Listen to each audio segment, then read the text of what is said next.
tiripon kan weekend ang mga empleyado kang Sunwest Care Foundation Incorporated para sa sarong aktibidad na matukar sa importansya kan pagkakaigwa ning mabaskog na mental health, asin kung paano pa ini mapapabaskog. Nangenot sa pagtiripon si Nurse Nicole Anbejo, kang Department of Health Bicol. Saro sa mga pigtungkusan niya ang mga paagi nga ni mabawasan o maibitaran kang lambang empleyado ang stress sa trabaho na kuminsan nagiging kausaning depresyon, asin iba pang mental health condition na nakakaapekto sa kung paano mag-isip, asin umasta ang sarong individual. Kasi hindi pwede, hindi dapat ganito, dapat ganyan, dahil yun yung gusto mo. Yun na yung kita mong tama. Kailangan mo mag-adjust sa mga kasamahan mo. The same with the stress. There's a lot of stress around us. At hindi mo yun matatanggal, kung pwede lang, di ba? Ang pagtiripon, pabor ng gad sa staff kang audit department kang Sunwest Care Foundation na si Neil. Sabi niya, dahil sa aktibidad, mas nagkaigwa siya ng ideya kung paano i-handle ang stress.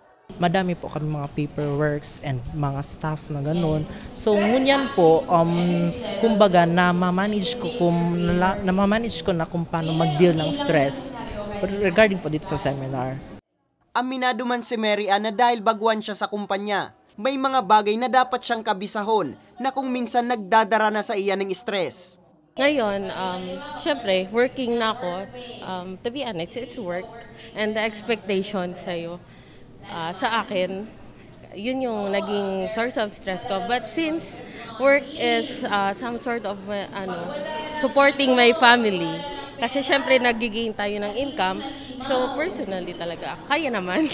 Apwera sa pagtukar kan mga kaaraman dapit sa mental health, nagkaigwa maning open forum kung sa inabistuan pa kang lambang partisipantes ang sa indang mga katrabaho.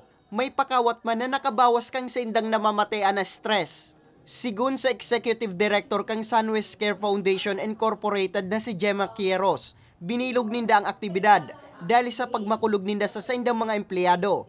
Bilang tao kaya, normal na ang nakakamati ng stress, alagad mas maray na ini ang naa-address. Kung kami nagtatabang sa community, we care for the employees of Sunwest Incorporated. This is one of our program for the employees. Dahil naniniwala kami na mental health is one of the aspect that will benefit the efficiency and the productivity of a person.